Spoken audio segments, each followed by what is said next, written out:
Shalom, berjumpa kembali dengan Juhono, perencana keuangan Anda. Saya ingin menjawab beberapa pertanyaan terkait dengan RISE program dari KBC. Saya akan membagi dengan beberapa kriteria. Yang pertama saya akan bahas, saya kelompokkan dengan yang namanya business plan terlebih dahulu. Saya akan bacakan pertanyaan pertama. Ada pertanyaan, kotak P3K. P3K adalah pertolongan pertama pada keuangan atau istilahnya cadangan dana liquid pada saat darurat ya. Untuk bisnis, perhitungannya bagaimana? Ini ada 9 pertanyaan, cukup banyak. Semoga menjawab. Saya akan menjelaskan bagaimana kotak P3K di keluarga. Nah, kalau kotak P3K di keluarga, sejumlah uang yang disiapkan sejumlah 3-6 bulan biaya hidup keluarga kita setiap bulan. Nah, sama dengan kotak P3K keluarga, untuk di bisnis punya tujuan yang sama, yaitu untuk menutupi biaya tetap perusahaan selama 3-6 bulan biaya perusahaan. Saya akan berikan contoh biaya tetap di perusahaan ya. Kalau perusahaan masih berjalan, ada pemasukan, ada omset, kemudian ada harga pokok ya. Tapi ada juga itu bersifat variabel. Tadi saya sebutkan bersifat variabel ya. Ada juga yang bersifat tetap, artinya sekalipun tutup tanpa omset, ada biaya tetap keluar. Misalnya apa? Misalnya adalah gaji, entah gaji owner, gaji seluruh karyawan ya. Kemudian sewa ya. Biaya listrik mungkin abonemennya paling sedikit, kalau nggak dipakai pun tetap harus bayar ya. Jadi ada bunga pinjaman, barangkali kalau punya pinjaman itu juga wajib tetap bayar sekalipun usaha kita tutup. Nah, kotak P3K ini harus mempersiapkan sejumlah biaya tetap. Misalnya dari gaji, sewa, listrik, dan sebagainya tadi, kalau ada bunga juga masukkan. Misalnya 100 juta rupiah.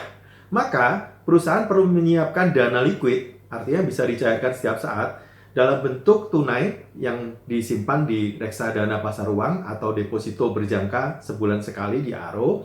Nah, sebesar paling tidak 3 bulan kali 100 juta tadi biaya tetapnya, atau 300 juta, dan sampai dengan 600 juta rupiah. Artinya apa? Ketika situasi vivid, financial virus disease ini menerpa, sehingga bisnis kita mengalami pendapatannya turun atau bahkan tutup sama sekali, maka kita tidak akan gagal bayar terhadap biaya tetap yang harus dikeluarkan, paling tidak selama melewati masa krisis ini berlalu, jadi 3-6 bulan. Nah, selama ini kalau kita punya cash lebih, simpannya di reksadana pasar uang atau di deposito yang di ARO setiap bulan sekali. Tapi kalau kita punya kredit rekening koran, kredit yang bentuknya plafon dari bank, nah, kita akan meminta plafon sejumlah kebutuhan modal kerja. Nanti saya akan menjelaskan terpisah apa yang disebut dengan kebutuhan modal kerja. Dan ketika kebutuhan modal kerja ini bisa dipenuhi, maka kita menyisakan paling sedikit sebagian adalah untuk kotak P3K dalam bentuk plafon yang tidak ditarik, istilahnya kelonggaran tarik, atau plafon yang tidak digunakan. Misal, tadi butuh 300 juta rupiah kotak P3K. Dan modal kerja saya butuh 1 miliar rupiah. Nah, di kredit rekening koran, saya hanya boleh pakai paling tidak sampai dengan 600-700 juta. Karena 300 jutanya saya siapkan setiap saat liquid, bisa dipakai untuk menutupi kotak P3K sebagai biaya tetap perusahaan tadi. Jadi kalau begitu pinjaman kita udah melewati angka 700 juta, berarti udah mulai makan porsi kotak P3K, kita harus berusaha menurunkan kembali menjadi di bawah 700 juta rupiah. Ini yang paling aman. Jadi kita tidak perlu bayar bunga yang tidak dipakai, tapi paling tidak saya punya cadangan dana yang bisa dipakai setiap saat. Itulah gunanya kotak P3K. Itu pertanyaan pertama, mudah-mudahan bisa menjawab. Pertanyaan kedua, kalau saat ini saldo perusahaan ada misalnya 10 juta, tapi kurang bayar pajak PPh Badan, ya, yang tahun 2019 sebesar 8 juta. Dan harus membayar salary 3 juta. Masih ada juga tagihan supplier. Bagaimana baiknya pilih bayar yang mana dulu ya? Nah, kita punya ranking atau prioritas yang secara hukum juga tidak boleh dilanggar, yaitu prioritasnya nomor 1 bayarnya pajak, kedua baru bank, ketiga karyawan, keempat supplier, dan akhirnya yang lain-lain ya. Nah, jadi pajak wajib dibayar karena apa? Karena kalau pajak tidak dibayar, kita khawatir kegiatan operasional kita, perizinan kalau dibutuhkan itu akan terganggu karena semua sudah online ya. Dan keterlambatan bayar pajak dendanya cukup mahal, 2% per bulan, atau di setahun kan 24%. Itu tentu lebih mahal daripada bunga bank. Makanya bank tadi adalah nomor 2. Yang nomor 1 adalah pajak. Nah, yang kedua bank. Bank harus dibayar juga, apalagi kalau bank ini ada jaminan, kemudian kalau sampai macet bisa disita oleh bank ya. Yang nomor 3 baru karyawan. Nah, karyawan ini upayakan yang level bawah kita harus amankan. Kalau mau cash flow yang terbatas, yang dikurangi adalah level yang atas atau pimpinan atau owner terlebih dahulu ya. Dan terakhir supplier, kita bisa melakukan negosiasi tergantung cash flow. Jadi kalau arus kas yang masuk dari piutang tertagih itu misalnya hanya 20% dari kondisi normal saat krisis, maka Bapak Ibu bisa membayar juga, menegosiasikan untuk membayar kepada supplier 20% dari utang yang selama ini kita ada di supplier kita. Jadi kita harus berbicara arus kas itu seperti darah dalam perusahaan kita, badan kita, dan kalau tanpa darah, badan kita yang besar pasti tumbang. Jadi kita usahakan darah itu berputar walaupun mungkin jumlahnya tidak memenuhi syarat. Jadi berbeda dengan P3K tadi, kita harus berputar lewat kebutuhan modal kerja. Nah, tentu ada prioritas tadi. Yang pertama, masih ingat ya, pajak. Yang kedua, bank ya. Bank dan pajak hari ini banyak relaksasi yang diberikan pemerintah selama krisis COVID ini ya. Dan yang ketiga, karyawan. Ini juga bisa dinegosiasikan kalau memang ada penurunan gaji, harus disepakati. Dan sekali lagi, mulailah dari diri kita, jangan mulai dari karyawan yang dirugikan. Dan terakhir, supplier juga bisa dinegosiasikan. Nah, itu yang kita lakukan jika kita memiliki kebutuhan dan prioritasnya mana dulu yang dibayar ketika arus kas kita terbatas. Ya. Yang keempat, pertanyaan yang keempat, yang ketiga ya, ada yang ketiga. Apakah bisnis lebih aman jika tidak ada hutang bisnis agar tidak gagal bayar pada saat krisis? Atau sebisa mungkin jangan berhutang untuk bisnis. Nah, yang ini saya kurang setuju ya, apalagi perbankan kalau nggak ada yang berhutang, nggak ada kredit yang dilempar, ya nggak punya pendapatan. Jadi bank itu kan mengelola dana masyarakat untuk melemparkan kembali kepada masyarakat, tentunya untuk yang produktif. Nah, pinjaman yang diizinkan adalah pinjaman yang produktif, artinya misalnya untuk pembelian KPR rumah, berarti ada aset rumah yang bisa naik jumlahnya, itu untuk investasi, atau untuk perputaran bisnis atau hutang bisnis. Nah, saya akan membagi hutang bisnis ini dalam 2 bagian. Ini yang penting adalah rambu-rambunya ya. Saya akan berikan contoh, misalnya demikian. Kalau perusahaan membutuhkan investasi, ada yang disebut kredit investasi atau KI ya. Misalnya beli ruko, gudang, ya, mesin, dan seterusnya. Ini adalah bagian pertama yang biasanya dilakukan angsuran. Nah, kita perlu modal sendiri dan perlu pinjaman dari bank atau bank loan ya. Nah, misalnya pembelian ini 100 juta, yang ideal adalah modal sendiri dengan bank 1:2. Berarti ini 33, sisanya 67 ya, juta. Nah, akhirnya yang bank ini yang kita angsur. Mau dicicil misalnya 12 bulan ya, atau dicicil 24 bulan sesuai dengan kemampuan ya. Ini sekian per bulan. Nah, pada saat krisis ketika kita nggak mampu, ini bisa dilakukan relaksasi. Yang pertama, kita bisa minta penurunan suku bunga, masih ingat ya. Yang kedua, kita bisa angsuran ini ditunda. Artinya bayar bunga dan pokoknya di belakang. Dan yang ketiga, kita bicara mungkin sejumlah angsuran ini dipindahkan sehingga angsuran tadi yang 12 bulan menjadi 18 bulan. Lebih panjang karena kita memindahkan cicilan yang tertunda di belakang. Ini kalau kita punya kredit investasi. Bagaimana kalau kredit modal kerja? Nah, yang kedua adalah KMK. KMK ini rumusnya berasal dari stok barang yang dimiliki, atau tentunya terkait dengan omset dan penjualan kita ya. Misalnya stok barang saya 300 juta. Kemudian plus ada piutang. Ini kalau kita menjual dengan tempo. Misalnya piutang saya ada 400 juta. Nah, saya kurangin dengan utang dagang. Ya, atau dari supplier. Misalnya ada 300 juta. Nah, saya jumlahkan 300 tambah 400 dipotong 300 sama dengan 400 juta. Inilah yang disebut kebutuhan modal kerja, 400 juta rupiah.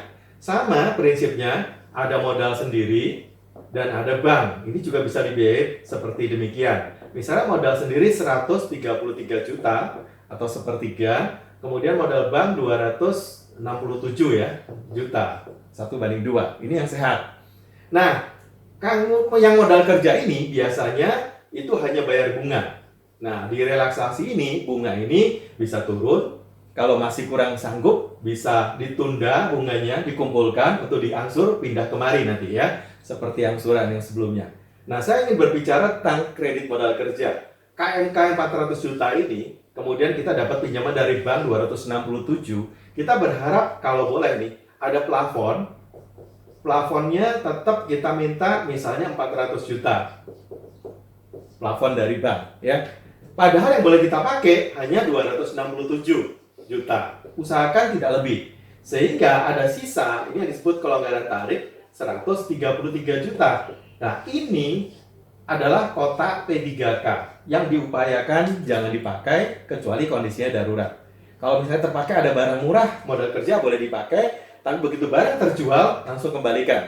Jadi kita sediakan kelonggaran tarik sejumlah yang cukup untuk kotak P3K tanpa kita harus taruh deposito. Sehingga uang kita lebih efektif. Karena yang terpakai itu yang kita bayar bunganya. Itu yang disebut dengan kredit modal kerja. Ya, mudah-mudahan ini menjawab juga. Jadi pinjaman bank itu selama terukur seperti yang saya jelaskan, itu sah-sah saja. Bagaimana kalau gagal misalnya? Nah, karena kita udah bikin financial distancing, yaitu pemisahan antara keluarga, uang dana keluarga dan uang bisnis. Maka ketika KI-nya gagal, misalnya krisis ini berkepanjangan dan kita belum mampu membayar, ya paling tidak ruko atau mesin tadi yang dijual untuk melunasin KI. Jadi misalnya rukonya tadi 100 atau mesinnya 100 juta ya. Tadi pinjaman bank 67, yang mungkin jual murah, kita rugi di modal kita. Nah, ini lunas, banknya selesai. Bagaimana dengan modal kerja? Nah, kalau modal kerja memang membayarnya harus menjual stok dan menagih piutang. Misalnya agak susah nih penjualan kita, menagih piutang juga susah. Nah, ini memang harus butuh waktu relaksasi. Paling tidak KMK saya ini bisa mengcover selama krisis. Jadi pelan-pelan kita akan jual dan kita bisa membayar KMK kita. Sekalipun gagal, kita gagal, kalau ini bentuknya perusahaan udah terpisah, ya kita kerugiannya dari modal yang kita telah setorkan di perusahaan kita. Sehingga tidak mengganggu bisnis keluarga. Ini gunanya pemisahan antara uang perusahaan dengan uang keluarga. Ya, mudah-mudahan ini menjawab bagi pertanyaan teman-teman atau Bapak Ibu yang lain ya. Nah, ini pertanyaan berikut terkait dengan piutang juga. Strategi apa yang harus kita lakukan jika kami mengalami piutang yang cukup besar dan mereka telat untuk membayar? Nah, ini terkait dengan ini, kebutuhan modal kerja ya. Ketika kondisi normal ini bisa berputar terus, maka mungkin pemakaian utang bank ini sampai di 267 karena kita udah berhitung ya. Saya punya modal sendiri, ada utang bank dipakai berputar, itu wajar. Tapi bagaimana ketika piutangnya turun? Ya, misalnya cuma tertagih 200 juta. Nah, di sini muncul 200 juta juga.